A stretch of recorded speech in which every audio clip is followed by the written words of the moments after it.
Thank you for inviting me, Amanda and youth. I loved my 15 years in Placerville and all the activities at Federated Church. Some of you may remember me, Pastor Bob. I was retired at that point.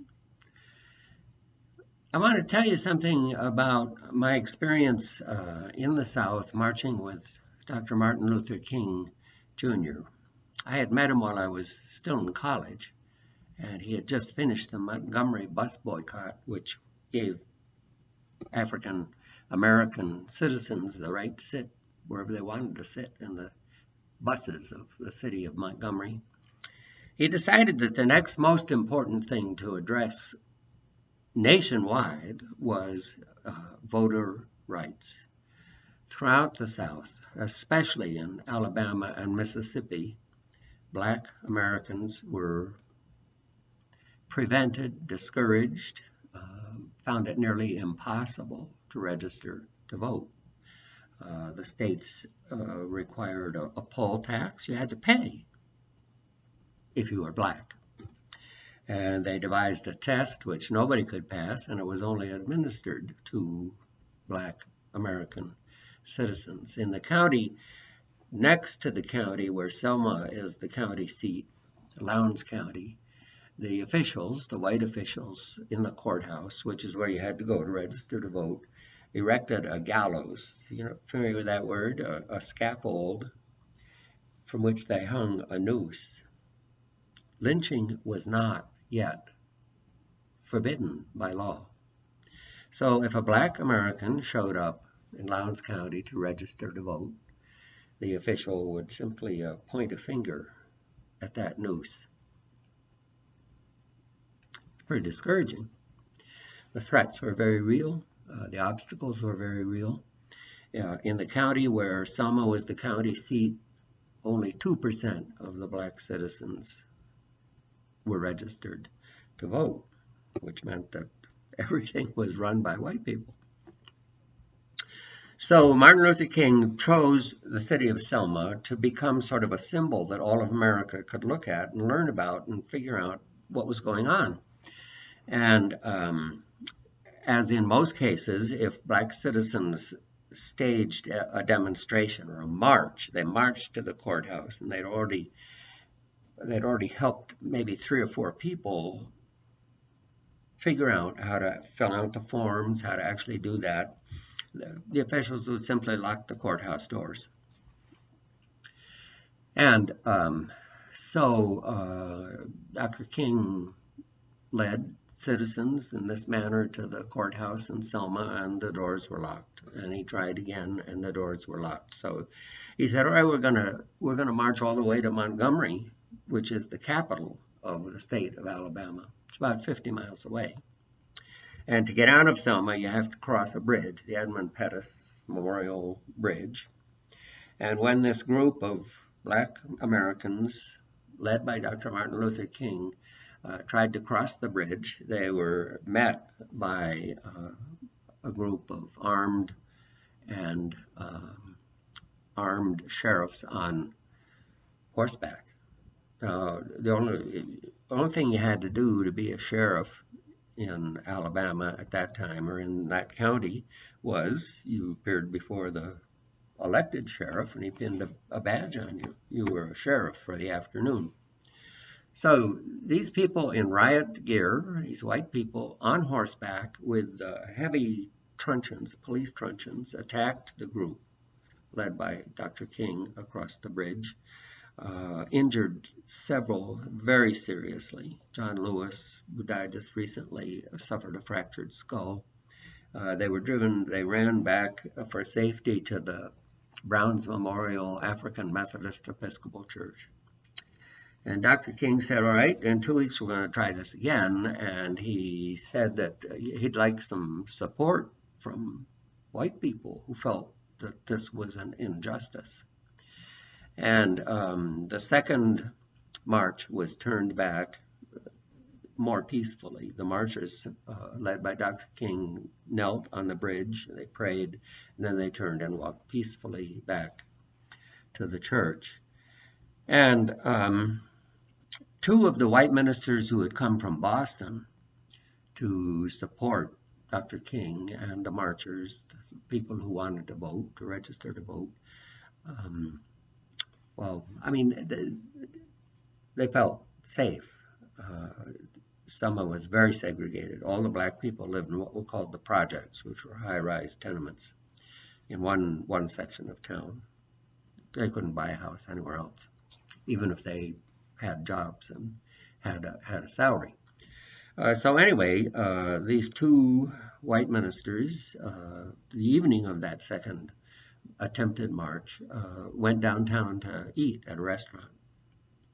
And when they came out of the restaurant, they were attacked from behind by, we don't know how many men because nobody was ever prosecuted for it, by some white men with metal pipes who beat them with the metal pipes.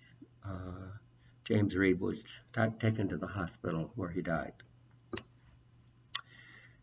So Martin Luther King put out a call for more people to come and support, and I decided, okay, it's my time. And within 24 hours of Reverend Reeb's death, I arrived in Selma, having flown overnight from the Bay Area to Atlanta and then taken a puddle jumper to Montgomery, not knowing how I would get from there to Selma or where I would sleep. There were some Catholic priests who had a big van, and they were just picking up people like me. I was pretty conspicuous. I was wearing a clerical collar, just announcing that I was a minister, and carrying a sleeping bag. That's all I took with me. And they drove me and some others to Selma, to the projects, where there were black families, black people who lived in the tenements who were willing to allow us to sleep on their floor.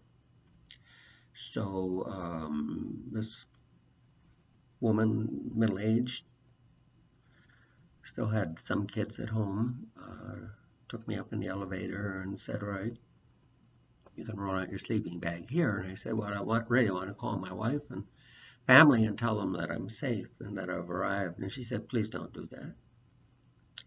She said, all of our phones are tapped.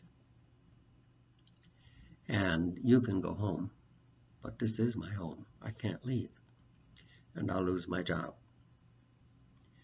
Well, that afternoon, the police took down the obstacles they had set up to keep marchers from coming to the courthouse, and we marched behind Dr. King to the courthouse. There were a few of us who were white. It was mostly black teenagers. And we stood outside the locked courthouse, and Martin Luther King gave a speech. Some other very famous people gave speeches. And they asked us who were white and who had clerical collars, who were ministers, to stand on the outside around the black teenagers.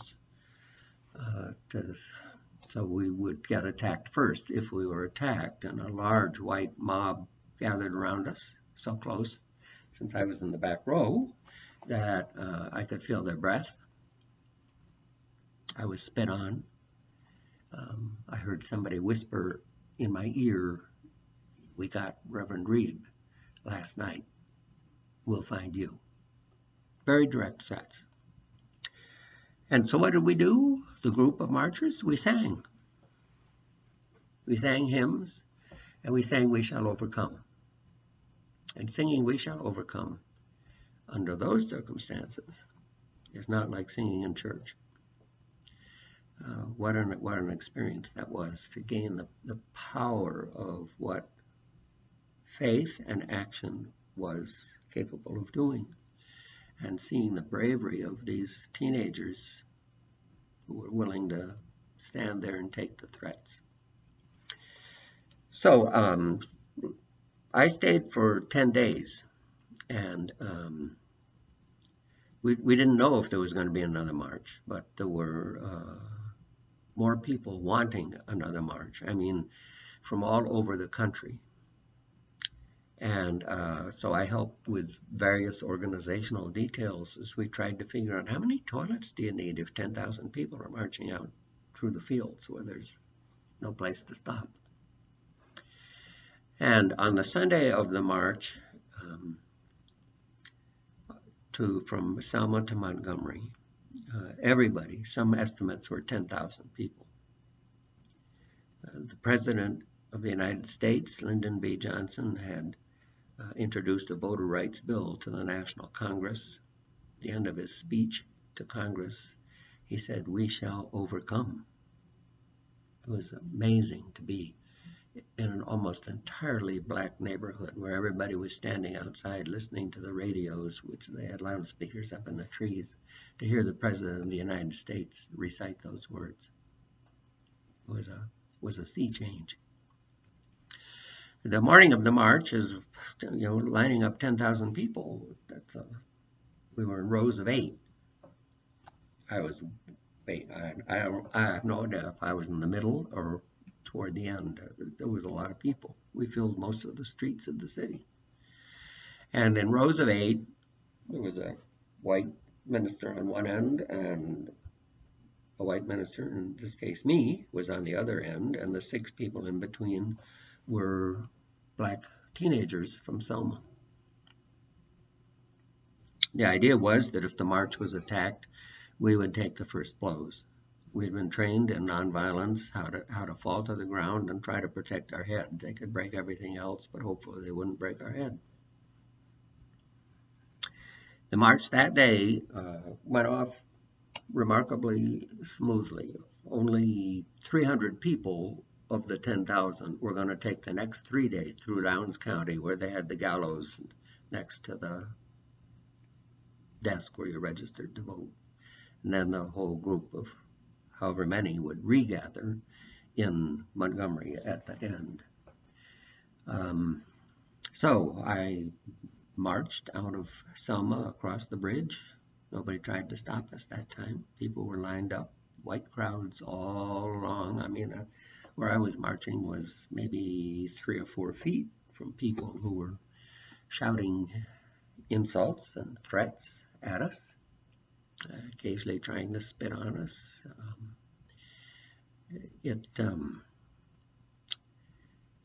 It made me sick to my stomach on January 6th this year to see some of those same people storming our Capitol. Racism is never going to be eradicated. It's important to remember that. And America stands for giving everybody certain rights, responsibilities, and privileges, and the right to vote is absolutely basic. So if I have one piece of advice for you who are not yet 18, when you are 18, please register to vote. People have given their lives to give you and everybody that right and that privilege. And one of our political parties, the Republican Party, is doing their best at this point to make it as hard as possible for poor people to vote. They don't want them voting. They set up very few polling places where the majority of the people are black citizens. Just remember, you have a privilege to be a voter. Be aware that when we do the right thing, as Martin Luther King said, it's always the right time to do the right thing.